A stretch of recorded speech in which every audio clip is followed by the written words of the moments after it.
Shalom Abracha. I would like to wish you good day, good week. This month is the month of Av. This Torah, the Yishmat, Deborah Bat Clara, and Rachel Bat Abraham, Yaakov Godin, and for the anniversary of Menachem Mendel Ben Israel Yosef Rosenthal, may Hashem give them peace up there. The parasha of this week is we talk about Re'eh, look, is the parasha of Re'eh. Re'eh נתתי לפניכם היום ברכה וקללה. Look, I give you the bracha and the klala. Of course, we must try to understand what the meaning of look, I give you the bracha and the klala. You cannot see what it is the bracha. You cannot see what it is the klala. I mean, what the meaning see? Look, re'eh. That means if I give you a pen, look at it. Re'eh, look, I give it to you. Or I don't give it to you.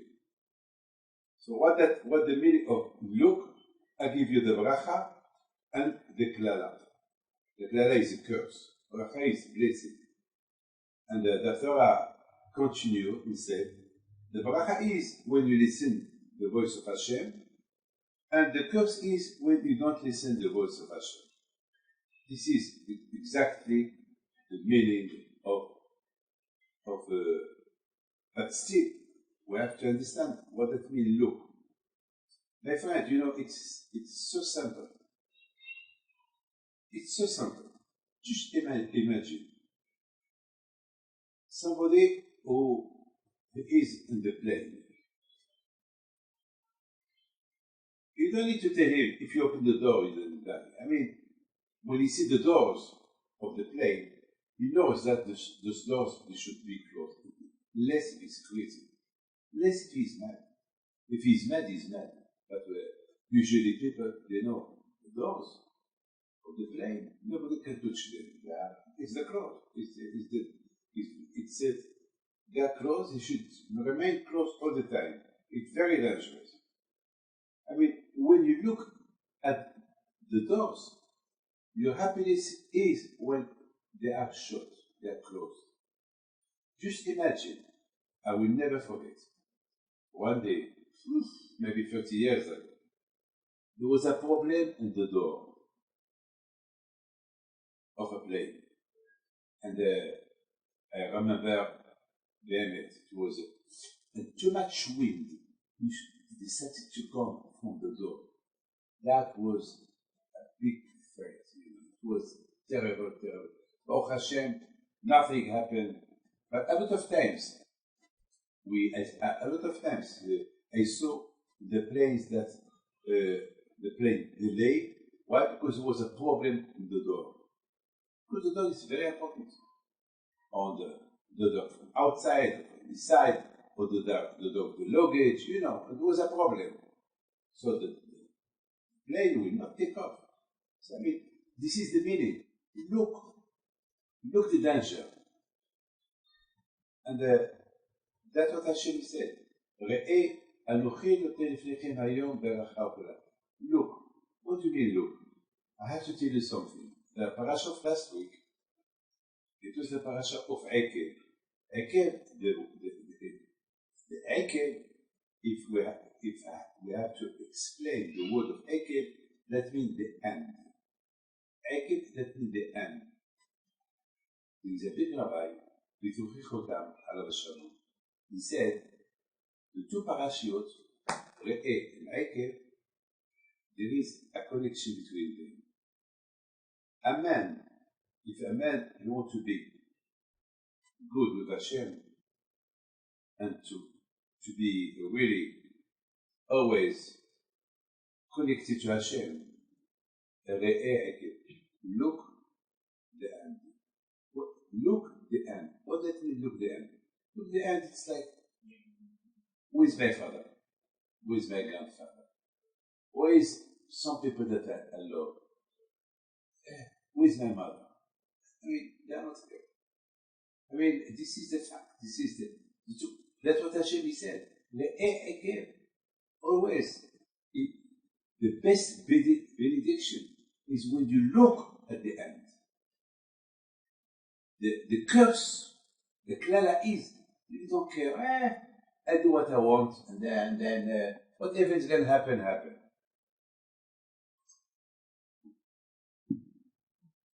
My friend, this is the parasha of the week. We had Abraham, Yitzhak, and Yaakov. The three of them, they were married with big tzadkaniyot. And as you know, always Hashem, he was with the side of their wives. Like Abraham Abinu Alav Shalom, he had a problem with his wife because of Ishmael. And Sarah, she told Abraham,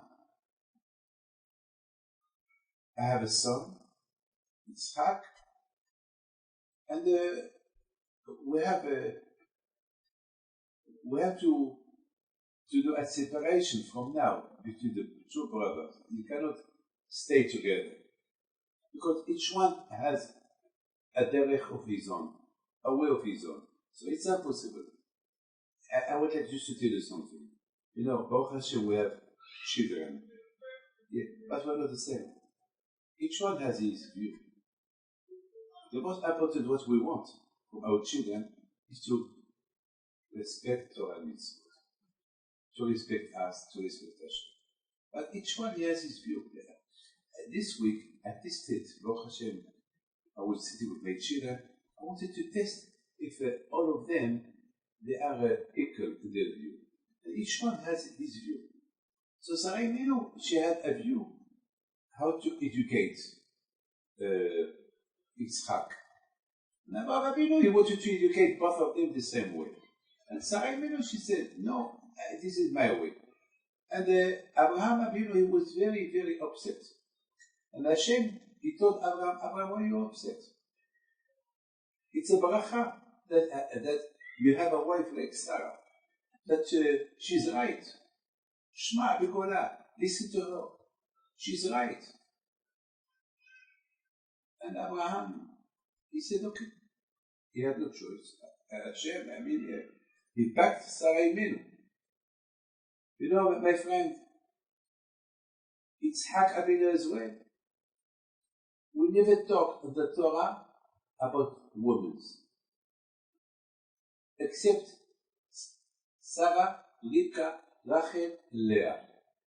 We did not talk too much about Chava, the first lady, because we know she did a mistake to push her husband to eat the fruit that Hashem forbidden them to eat.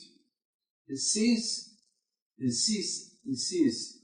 the wife of Adam, Chava, we did not talk about any ladies. We talked about Noah, we talked about everything but nothing else. Now, my friend, the Torah come and talk to us about Sarah, Rivka as well. She had her own view, as well she had two children, and she realized that both of them, Esav and Yaakov, they are not the same. She needs to take, a step. Esav was more with Yitzhak, his father, and Yitzhak, his father, was more with Esav, but Rivka, the contrary. Rivka, she took the side of Yaakov. Yaakov Ishtam Yushevu Alim. She made a choice. Yaakov is sitting, he's studying Torah, the people love him, and you have Esav. Esav Ish Sadi. He was a man of the street. So Rivka Imenu, she took a step to be always with Yaakov. And Yitzhak. Why Yitzhak? was more with Esau. Yitzhak, he gave a choice. He said, maybe one day he will change. Maybe, always with the maybe. But at the end, Rivka, she said to Yitzhak Avinu, Yitzhak, you have to decide. Both of them, they cannot be together. You have to take we have to remember your father. He made a choice between Ishmael and you, and he separated you. So each one he has to take his own direction. So now we must take the direction. At the beginning, Yitzhak, he was not very 100% to do that. But you know what happened at the end? He said to himself, let's test Esau. Because always I had a big question in my mind. Why Yitzhak Avinu, he wanted to give a bracha, the best bracha of all time, to give it to Esau? I mean, Esau was a man of the street, a man who hunt. He had women, even married no women. He raped them. He was a rasha. I mean, can you imagine? And Yitzhak Avinu, he said, and at the end he wanted to give him the best bracha, the best blessing. Yitzhak Avinu, he said to himself, well, how can I'm not Abraham, I'm not my father that he made his choice. My choice to choose between Esau and Yaakov, terrible, I love both of them, it's impossible. Now, my friend, listen to me. Why Hashem he did not say to Yaakov, why Hashem did not say to Esau, listen to Rivka? I mean, Yitzhak knows that Rivka loves Yaakov. And Yitzhak loves Esau. Yitzhak knows what it is Esau. And he knows who is Yaakov. I mean, how now he wants to give the best beracha? He asked from Esau, hey Esau, I'm going to give you the best blessing. Go and do a hunt for me. Bring me good food, something that I love, and I give you the best bracha. Can you imagine the bracha that Yitzhak Avinu he wanted to give to Esau? It's the same bracha that he wanted to give to Yaakov. Can you imagine that? What a big risk. Why Hashem didn't interfere in that situation? Why? Why Hashem didn't say to Yitzhak, listen to Rivka? Because Yaakov, he is the one. You know what the Gemara said? That the picture of Yaakov Avinu it's next to Hashem. All the time Hashem is see the picture of Yaakov Avinu. Imagine today people that we love, we have their picture in the house. We will not hang the house pictures of people that we don't like. So the picture of Yaakov Avinu, when you talk about the picture of Yaakov, that means Yaakov Avinu, all his generation, all the nishamot that he can talk. Why Hashem did not talk to Yitzhak Avinu? You know why? Because Esau, he respected his father. The Gemara said that there was a big rabbi that he told the yeshiva, even that I respected so much my father, but Esau, the way Esau he respected his father, no one can be simulated to him. No one can be like him. When he used to serve his father, he used to put beautiful Shabbos clothes. Beautiful clothes. He used to say, my father is the king. I cannot serve my father with dirty clothes. Always he would change clothes to serve his father. He respected his father. He wanted to please his father. Yitzhak Avinu said to himself, well, it's impossible. It's impossible. A man who respects me. The Torah said, respect your father and mother. And Esau really, he did respect his father and mother. He had a big respect of them. That's why Yitzhak Avinu loved Esau, because he respected him. He respected him so much. He wanted to please him. Well, it was a Rasha. Well, it was, but when it came to his father, it was some. That's why Hashem, he couldn't tell Yitzhak, listen to your wife. Because, my friend, I have to tell you something. Somebody I told somebody, the only way to respect Hashem, if you respect your father and mother. Because to respect Hashem alone, it's very hard, it's not easy. Because we don't know Him.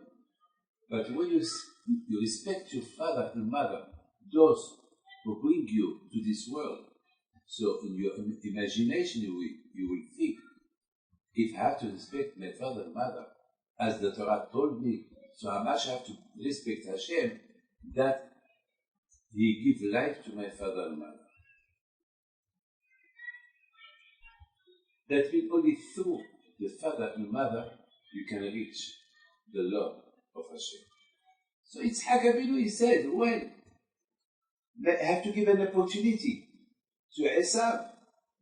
Esav, he's a man of the street, they say there. But the way he respects me, the way he respects his mother, maybe one day he will wake up and he will start to respect Hashem. So I have to give him a choice, a chance. So that's why Hashem, he never spoke to Yitzhak to make a decision, to listen to Rivka. When Yitzhak, he realized that there is that he must listen to his wife, and that's it, basta. When he told him, go to bring me a hunt, and bring me kosher food, take the knife, make it kosher, and don't steal. Do you think, my friend, Yitzhak Avinu, he needed his son to go to the hunt for him? Yitzhak, he was billionaire. He was a millionaire, Yitzhak. But he wanted to test. He wanted to test Esav. You know, yesterday, I was reading about Rabbi Israel Salanter, a big rabbi. One day he went to see a rich man, and that rich man, he had a bank. So all the table was full of money. And he was preparing money he was a lender money, he used to lend money to people. So at that moment, somebody came to the room. He wanted to talk to what's his name, to the rich man. So the rich man, he stand up, and he looked at the Rabbi Salanter. He told him, please do me a favor, wait for me here for a minute, I'll come back. You know what happened? Rabbi Salanter suddenly stand up, he went out with him. He told him, why you went out? Why you don't stay? He said, no, because I am a man. You left the money on the table. Who knows? Maybe I will have it Sahara to take something from there. Can you imagine it? This is Salanter. He will steal money. God forbid. But the Gemara said, less people do averot with gilo arayot, that means women, but most people they will steal money from others. I mean, when you talk about stealing, you think stealing is stealing. Stealing, even if you take a pencil, this, without permission, you use it, it's that you steal. You steal the ink, from the pen. I mean, you cannot you have to, there is even halachot. If I didn't put tefillin, can I take a tefillin from the synagogue, tefillin that to me? I'm allowed to put them or not. These halachot. I mean, you cannot take a jacket of somebody to wear it. I mean, there was a big tzaddik, the Al-Sheikh HaKadosh. One day, he went to Arizal. He asked Arizal, tell me Arizal, can you see my face? Look if my face is clear. So Arizal HaKadosh says, you, the Rebbe, you tzaddik, why don't you ask me? Please do me a favor. Look at my face. So Arizal HaKadosh told him, well, I'm sorry to tell you, I see that you stole something from somebody. He was shocked. The Al-Sheikh Hakadosh, he was shocked. Me, he was a businessman. Yes, he said, well, you ask me, so I tell you. There is in your face that you stole from somebody. How? I don't know, maybe you have people that work for you. Maybe you didn't pay somebody. I don't know. I pay everybody, every day I pay. Well, you ask me, that's what Hashem showed me on you. What he did, Al-Sheikh HaKadosh, he called all the people that they work with him, and he put money on the table. He told him, please, do me a favor.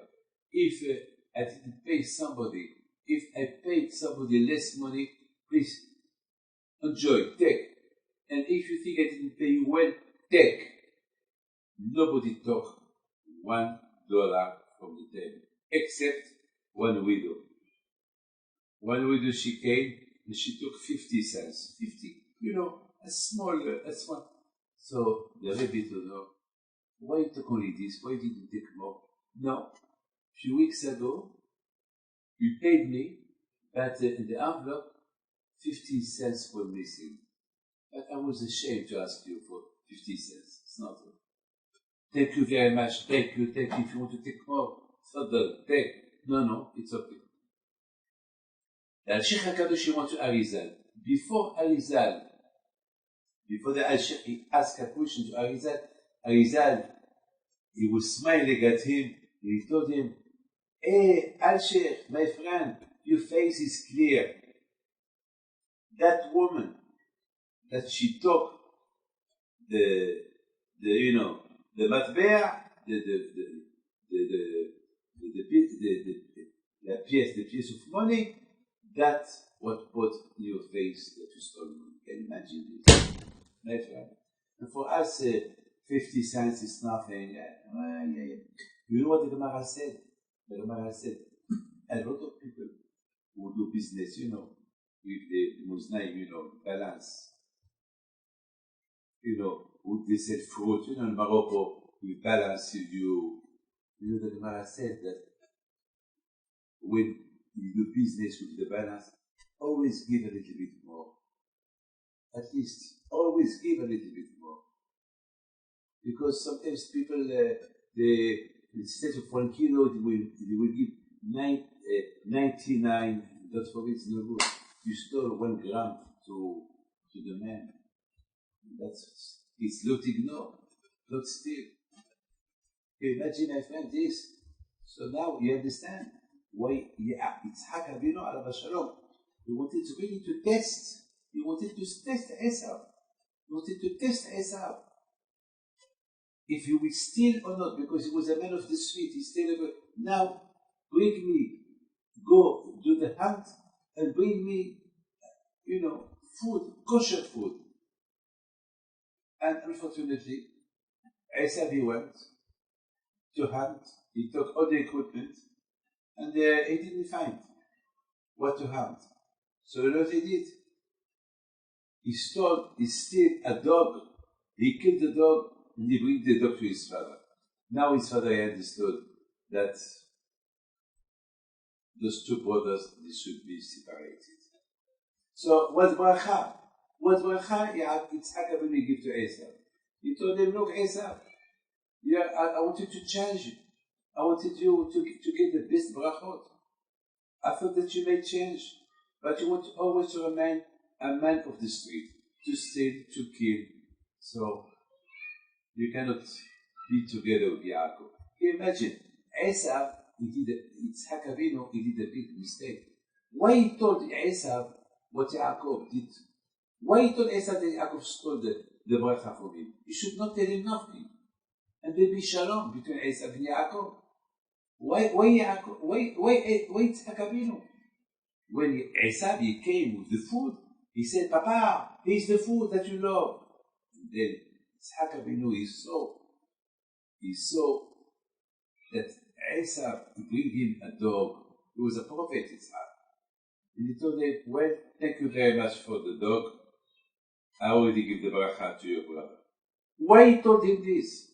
Because he told him this, there is now Esav and Yaakov, they are enemies. And Esav, he decided to declare war to Yaakov. Why? You know why? That was a way to separate them. Okay? Now, Rivka, she won the game. Now she saw, that's it, basta. Now Yitzhak, her husband, he decided now the separation between the two brothers. So now, what next? Next now, Yaakov should get married. With who? There was no ladies in his family in Eretz Canaan. So he sent him to Lavan. Lavan, he has two daughters. And those two daughters, Rivka, and Lavan was the brother of Rivka. He has two daughters, Rachel and Leah. Two girls that no one would, he didn't want to marry them. No one. No one. You know why? Because they were tzadkaniyot. How Rivka, she was a tzaddiket. You know how she was a tzaddiket? If that Rivka, she was a baby by her family, that her family were idolatry, she was a tzaddiket. Why she was a tzaddiket? Because she heard about Abraham Avinu. She heard who was Abraham Avinu. So my friend, it's the same. Rachel and Leah, the daughters of Laban. Laban was the brother of Rivka. They heard about Rivka, the aunt. They heard about the uncle, Yitzhak. So, and they heard about Yaakov. And they heard about Esav. And the people were saying to Laban, well, you have two girls, and your sister, Rivka, has two boys. So, the older girl, Leah, for Esav, and Rachel for Yaakov. That was, everybody was singing that song. So no one wanted to marry them. Besides, they were too much religious for them. Because people were idolat, and Rachel and Leah, they were tzadkaniyot. Even that they were living by the father that he was Rasha, they were. And that's how Yaakov Avinu alav shalom, he meets Rachel and he meets Leah. And he married them. You know the story. And before Yaakov Avinu left Lavan, his father-in-law, with the 12 children back to Israel, you know Yaakov Avinu alav shalom, what he did? He called Rachel and Leah. And don't forget that Rachel and Leah, each one had a servant or a sister. Bilhah and Zilpah. Bilhah, she was the sister. There is some rabbis who said that it was a sister, but it was a sister that she was as well as a servant to Rachel. And Leah, she had a servant named Zilpah. There were four sisters, tzadkaniyot, big tzadkaniyot.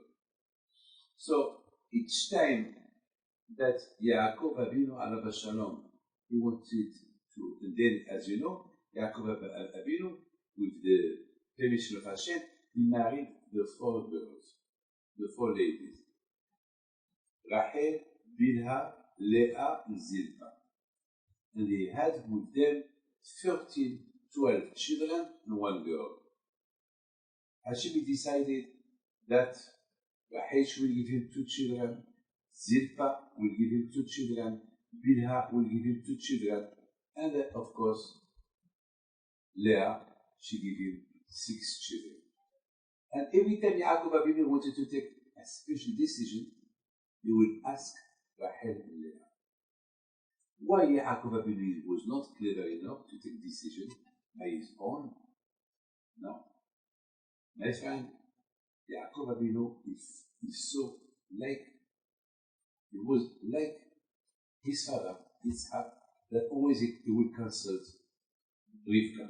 Like Abraham, he will consult Sarah. And so that's what he did. He consulted as well his two wives. My friend, once Rachel and Leah passed away, and of course then he had to go to Egypt with all his family to meet Joseph. So he took with him the two wives, Bilhah and Zilpah. Bilhah and Zilpah, they give him 4 tributes. And don't forget that Bilhah, she was, after the death of Rachel, she took over all the kingdom of the family. Why? Because Yaakov Abinu Abba Shalom, he was always with Rachel. Once Rachel she passed away, so Yaakov Abinu, he went to the tent of Bilhah. Bilhah, that she was the servant of her. Now, my friend, we came to something that you never knew. Bilhah and Zilpah, they died in Egypt. And Bilhah and Zilpah, when the Jews left Egypt, so the Jewish people, they took all the bones of the tribute, and they took the bones of Bilhah and Zilpah. Yochebed, the mother of Yosef, of Yaakov, of Moshe Rabbeinu, she passed away as well in Egypt. So they took her bones with them to Eretz Israel. My friend,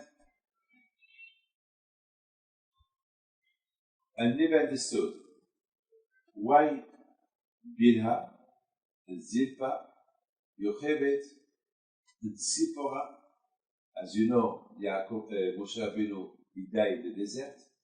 Aaron as well died in the desert. Their wives, Tzipporah, Elisheva, their bones, they took them to Eretz Israel and they buried them in Tiberia. 400 years later, the wives of David HaMelech, Abigail, she passed away, and I never understood why they buried her with Yochebed, Bilhah, Zilpah, Tzipporah, and of course, Elisheva, the wife of Aaron HaKohen. Of course, Miriam, as you know, she was buried in the desert. Miriam, Moshe, and Aaron, they were buried in the desert, but the wife of Moshe Rabbeinu, the wife of Aaron HaKohen, they were buried all together in one place that we discovered last week in Tiberia. And never understand why Abigail, the wife of David HaMelech. My friend, all the tzaddikim, even Moshe Rabbeinu, if you think a little bit about Moshe Rabbeinu, who made Moshe Rabbeinu to be what he is, what he was? Tzipporah. Tzipporah, she was a big tzaddik. Don't think Tzipporah, she educated her 2 children. And of course, she was always beside her husband. You know that Tzipporah, she saved the life of Moshe Rabbeinu from death. She was a big tzaddik. You know Rabbi Akiva, I have to tell you this. Rabbi Akiva, after 22 years that he was in the yeshiva, his wife, Rachel, she told Rabbi Akiva, please do me a favor. I left my parents for you. I want you to go to the yeshiva to study the Torah. And Rabbi Akiva, he listened to his wife. He went to the yeshiva. He stayed there 12 years. He came back after 12 years, and he listened to his wife talking to a lady. The lady, she told her, hey Rachel, your husband is becoming very famous. He came, all the rich people, all the rabbis, they are going to welcome him. So Rachel, she answered, I'm not so happy, because he came back home after 12 years. I wish if he can go back again and to stay there again in yeshiva another 12 years. And Rabbi Akiva, when he listened to that, he said, Well, my wife, she gave me permission, I can't go back. And you can imagine, even to go inside the house, and to tell to his wife, Rachel, what you wanted, all your dreams come true. No, he went back, and 20 years later, that means after 24 years, I think, when he came back, you know, my friend, he came back with 24,000 students. It was a big crowd of people that came to welcome him. And among all the people, his wife, Rachel. And when Rachel arrived, the student, they wanted to push her. And Rabbi Akiva told them, don't push her, she's my wife. What I am, what you are, because of her. You owe her what you are today. Or what I am, it's because of her. If it was not her, I would not be today. Always, when you find beautiful fruit, you look at the tree who gives the fruit. Where are the fruit? But who's the tree? It's the mother. Hashem he gives to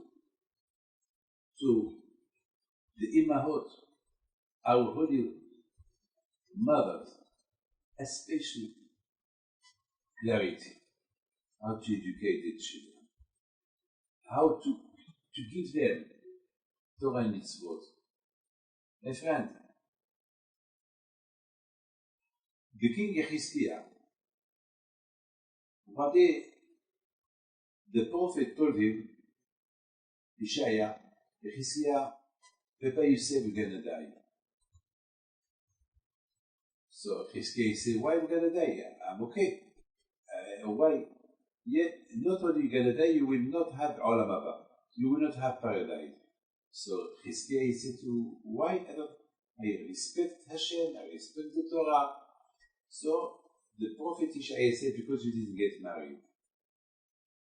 So the king Yechizkiah, he said, well, I didn't get married because I saw in my prophecy that if I get married, I will have 2 children.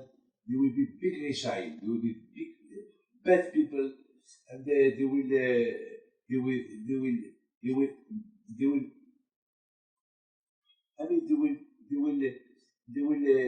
do only bad things. So it's better that I not get married and I don't bring bad people to this world. Yeshaya answered him, no, that's not your business. You get married, bear children, even if they are bad. Hashem has a way how to make them change. That's not your business. But my friend, and at the end, yeah, it's Hizkiah.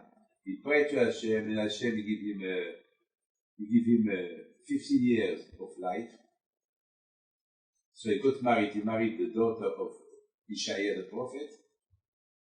So the question is, why give him only 15 years extra? Because 15, it's a Yud K. My friend, you must know, when a man and woman get married, the name of God, the name of Hashem is between them. My friend, when a man had a baby, when a woman bring a baby, in that baby there is 3 partners. The father, and the mother, and Hashem. Hashem gives the life. So each baby he has 3 partners. My friend, this is very important that you should know. A lot of people, they don't want to bring children. Why they don't want to bring children? Because it's expensive. No, it's Hashem who gives the money. It's not you who give the money for the Parnasa. Parnasa is Hashem. When we have a problem, it's the problem of Hashem. We have a partnership with Hashem. It's a partnership with Hashem. When we get married, we become partner with Hashem. That's why it's no good not to get married. Because if you don't get married, so you will never be a partner with Hashem. The only way to be partner with Hashem, when you get married, you have children. This is the only way to be partner with Hashem. This partnership. That's why there is Yud Ke, Ish, and the Ish is the man, there is a Yud, and Isha, there is a He, Yud Ke. That means Hashem is partner. And that's what Hashem, that's why he gave to Chizkiah, the king Chizkiah 15 years. Because 15 is the name of God, Yud Ke. Yud is 10, K is 5. Can you imagine that? Hashem, he sent a message to Chizkiah, you see, from now on we are partners. And we are partners. Can you imagine, my friend, the best, that's what the Gemara said, a man that is not married, he can never be happy in his life. Because the real happiness came when you are married. Why? Because when you are married, there is Hashem with you. And Hashem is always happy. Evdo et Hashem b'simcha. Serve Hashem with joy. And my friend, I never understood, since I discovered those six Tzadkaniyot.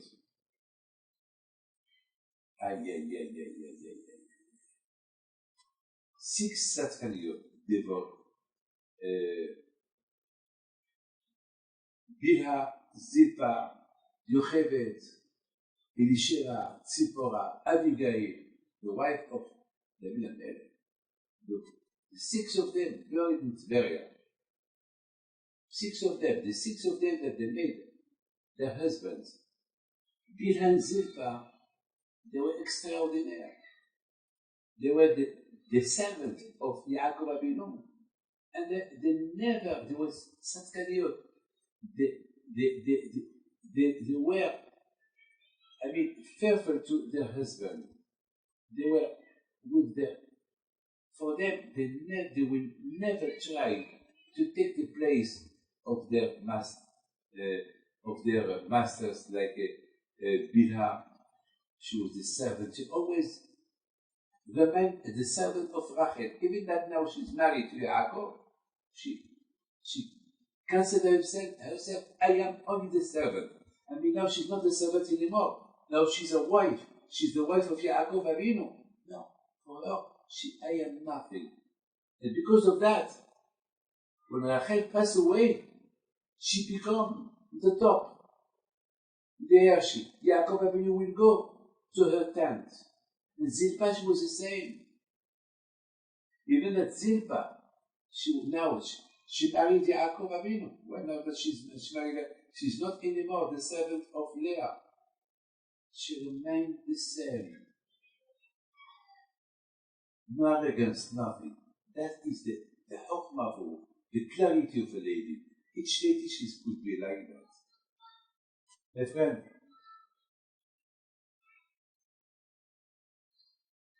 according to the way we educate our children, they will be. The children are the photocopy of the parents. If the Shvatim, they were tzaddikim because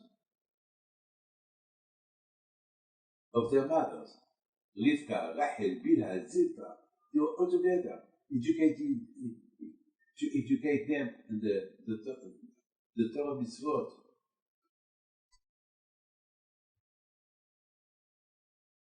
Can you imagine, my friend, when the Jews, they were in the desert, Akadosh Baruch Hu, he put for them 3 leaders, Moshe, Aaron, and Miriam. Miriam, she was a lady. Can you imagine that? That means 2 men and 1 woman. 1 more woman for all the ladies in the desert.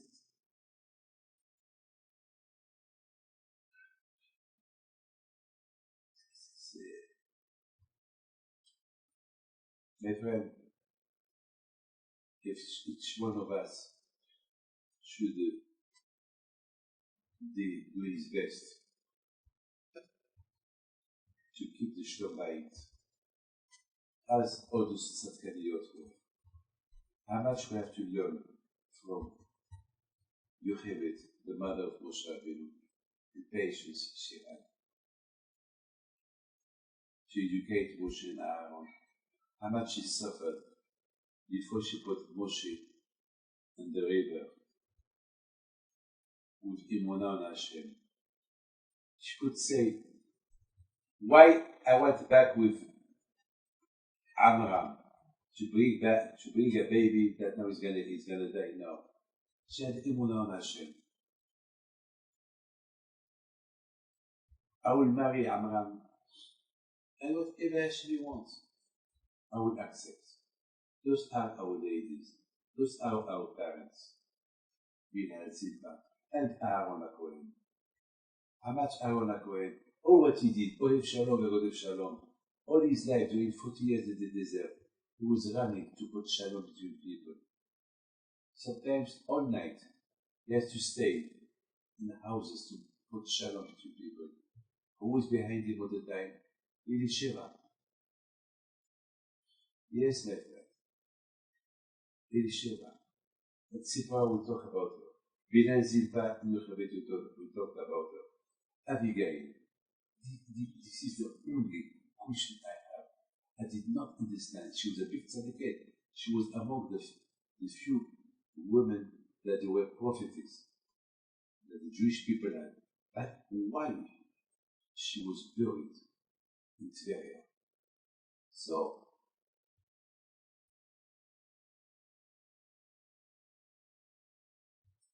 Be'edet Hashem one day, I will give you the answer.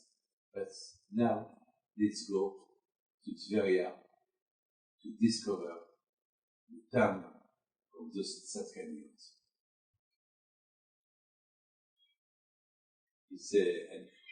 It's Baruch Hashem. Why Tiberia? Why they all were buried in Tiberia? Well, this is a question as well. We know Rabbi Meir Ba'alanes is buried in Tiberia. We know the Rambam is buried in Tiberia. We know Rabban Yochanan ben Zakkai is buried in Tiberia. Abel Azar ben Hokenos is buried in Tiberia. The Shah Kadosh is buried in Tiberia. There is the old cemetery. There are a lot of big tzaddikim. One of them, Rabbi Abraham Abu Hatzera, that he was the son of Rabbi Yaakov Abu Hatzera. Monsieur Bessusor, si on peut voir l'Imahot. So we know, my friend, he is my friend, the Kivri, the terms of the Imams. I have to tell you, I discovered them only last week. Only last week. The rare Imaot, they have Bilha, the wife of Yaakov Avinu, Zilpa, the wife of Yaakov Avinu, Yochebed, the wife of Amram, and the mother of Moshe and Aaron. Yochebed, and of course, what Bilha, Zilpa, Yochebed, and then we have Tzipora, the wife of Moshe Rabbeinu, Elisheva, the wife of Aaron HaKohen, and Abigail, the wife of David HaMelech. I do not understand why. Why Yochebed? I understand that the Imahot, they were buried in Tiberia because when the Jewish people came, they entered Israel, while they entered through Tiberia. Last week I was in the Hermon. I was there just to, that was that part of the land that was Hashem gave to Reuben and Gad, the Menashe, half of the tribe of Menashe. Here you have Tiberia. Here people they come to see, to study. When I was there last week, there was there a lot of ladies praying, but we wanted to be alone that we took this film. So our question today, so now we understand why Tiberia, because as soon as they arrived in Israel, they buried them here, in this place, face to the lake of Tiberia. And as you know, in the lake of Tiberia, there is there Be'er Miriam. Be'er Miriam. You know, during 40 years, the Jews, they drink from the Be'er of Miriam. With the zechut of Moshe, the Jewish people, they had the man to eat.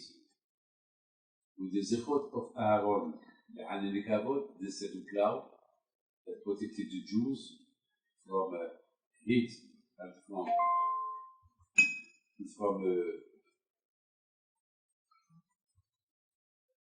from cold weather, and of course the water.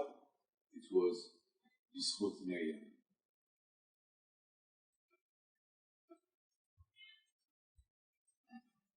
Abigail, it's my question. Why she's buried there? I have to find out. I have to make my own research.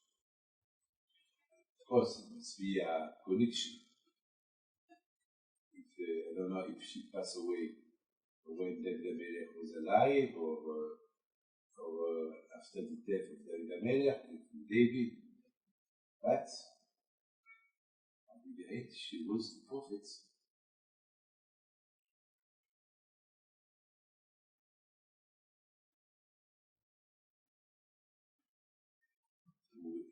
Would like to say thank you to Mr. Gabay that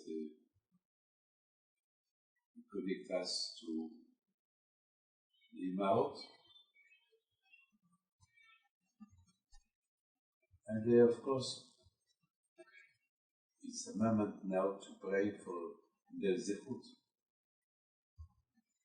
You know, my friend, that they have no idea. Up there is a place of the souls of the ladies. All the ladies in Satkaniot,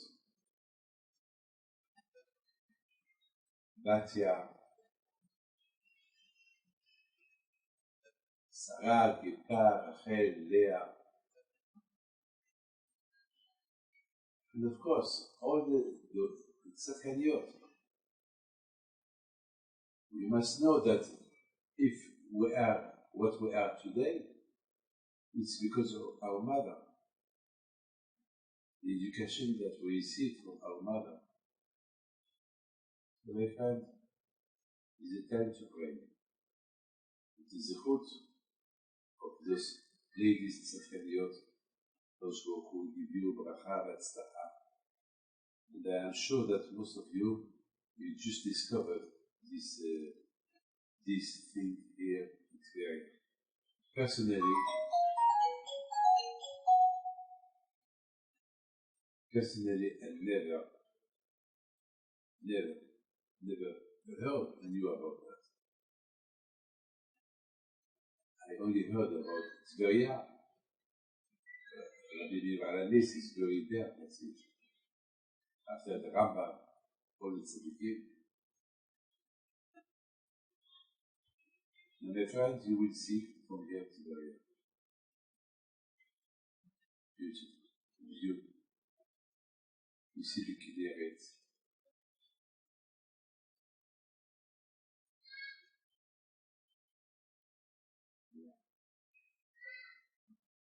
Guys, that's one day you go to Israel, you will go, and in front of you, you have the Golan High, the Hermon. You can see from here Syria, Lebanon, and the Jordan.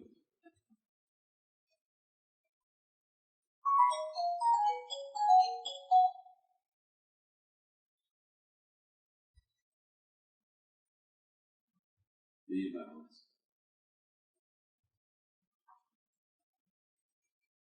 is synagogues there now.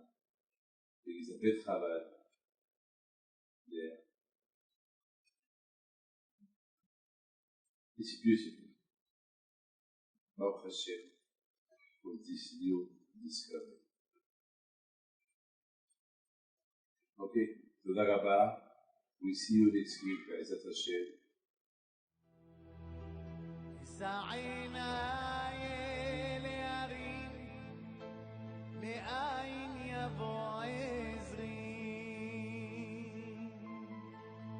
עזרי מעם אדוני עושה שמה